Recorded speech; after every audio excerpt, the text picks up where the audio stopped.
Right, let's get one thing straight. You think you want to be a farmer. You've seen pictures of rolling hills, happy animals, and you fancy a bit of that. Well, let me tell you, it's mostly mud, spreadsheets, and things dying unexpectedly.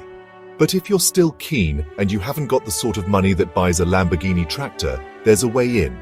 It's called a pig, and it starts not with a grand agricultural loan, but with a rather modest sum, say 30,000 shillings. That's your entry ticket into this world of organized chaos.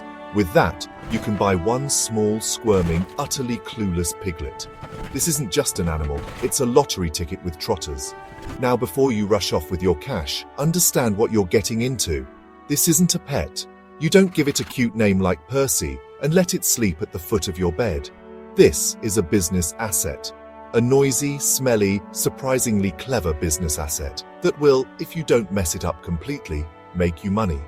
Your first job is to find a good one. You don't want the runt of the litter, the one that looks a bit sad and weedy. You want the one that's shoving its brothers and sisters out of the way for a spot at the trough. You want ambition. You want a piglet with a bit of spark, a bit of fight in its eyes. That's the piglet that's going to make you a millionaire. Probably. Once you've selected your champion, you need a place for it to live. And no, the garden shed won't do. Unless you want it to smell of pig forever, which, trust me, you don't. You need a pigsty. It doesn't have to be the Buckingham Palace of pigsties, but it needs to be secure, dry, and clean.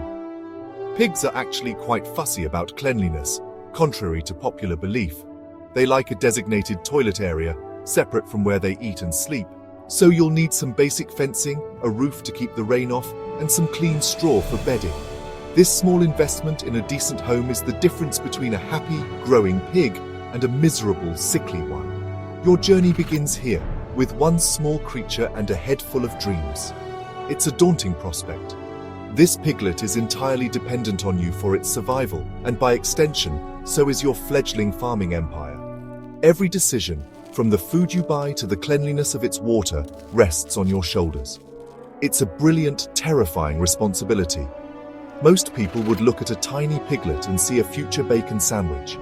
You need to look at it and see a dynasty. You need to see a sprawling farm, a fleet of tractors, preferably very large ones, and a bank account that doesn't make you weep. It all starts with this one, 30,000 shilling gamble. Don't muck it up. So you've got your piglet. It's in its new home.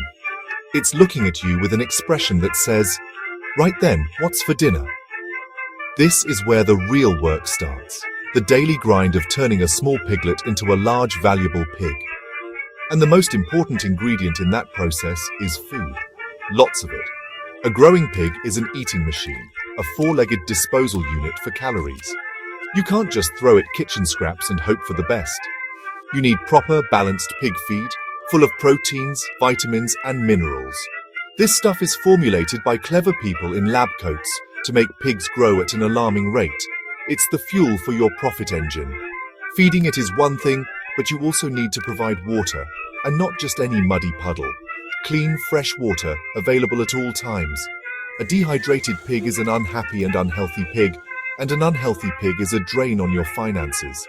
Think of it like a car engine. You wouldn't put dirty oil in your Ferrari, would you? Well, this pig is your Ferrari for now.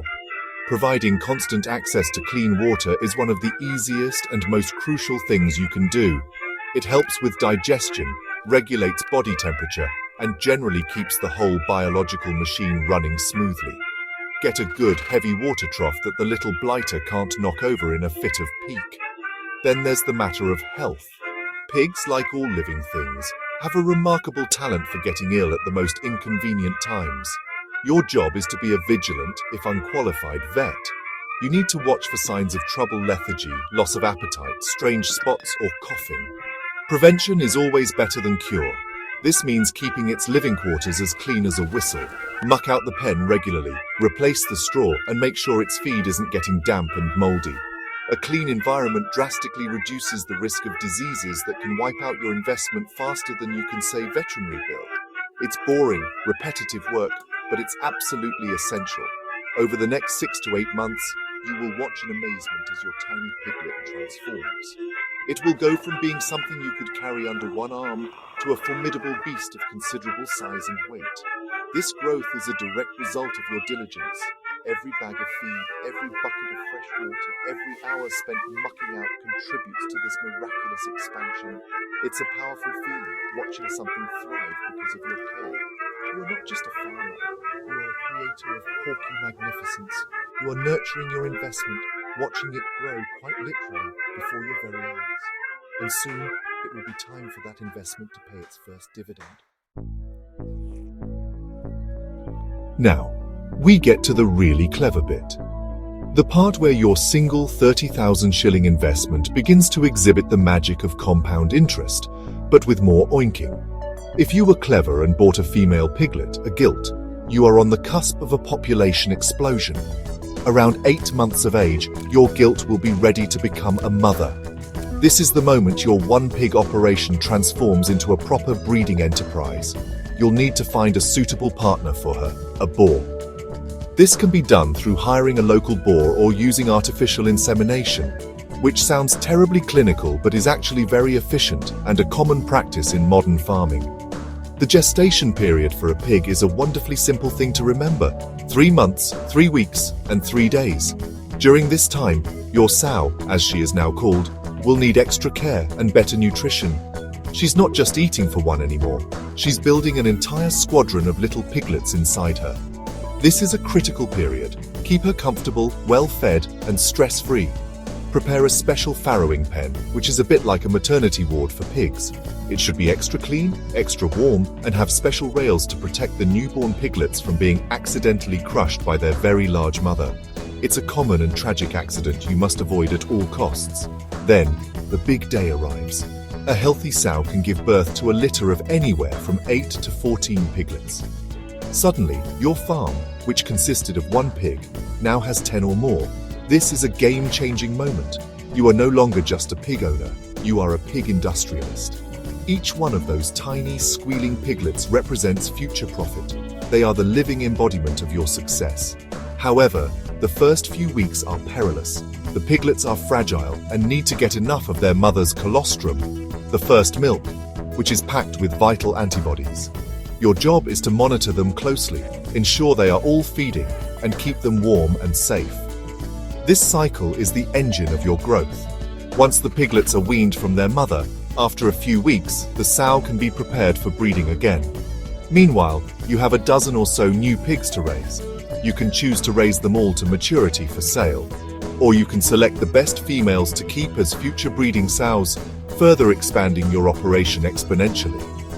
In less than a year, your initial investment of 1 piglet has multiplied into a thriving herd. This is the beautiful, relentless mathematics of pig farming. It's a scalable model that can turn a small patch of land and a bit of hard work into a formidable agricultural powerhouse. You've done the hard work, you've fed, you've cleaned, and you've overseen a miracle of porcine reproduction. Now you're surrounded by pigs, and while they are magnificent, they don't pay the bills. It's time to talk about the best part, the money. The piglets you've raised are now approaching market weight, typically around 90 to 110 kilograms. This is when they are at their most valuable. Your primary route to profit is selling these grown pigs to local butchers, markets, or larger processing companies. The price you get will depend on the market rate per kilogram, so it pays to be aware of current prices. This is where your spreadsheet comes in. Let's do some simple back-of-a-napkin Clarksonomics. Imagine your first sow produced 10 piglets. You raise them for 6 months. You sell each one for, let's say, 200,000 shillings.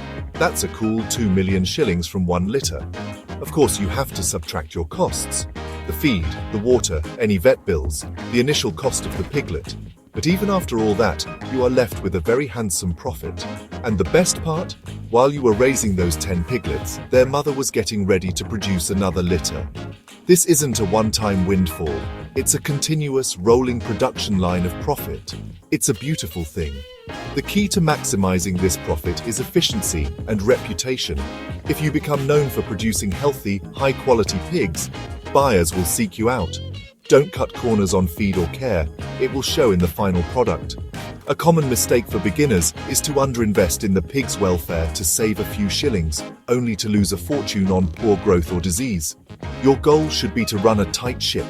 Keep meticulous records of your expenses and sales. Know your cost per pig.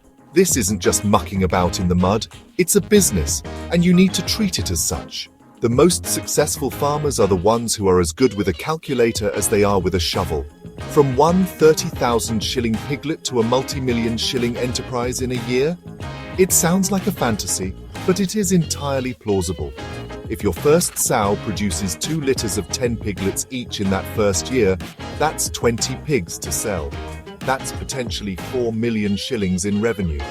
If you keep a couple of the best females from the first litter, by year 2, you could have 3 sows producing 60 piglets. The numbers quickly become staggering. It requires hard work, a bit of luck, and a refusal to be defeated by setbacks. But the path is there. Anyone with a bit of space and a lot of determination can turn a single squeal into a symphony of success. Now stop reading this and go and buy a pig.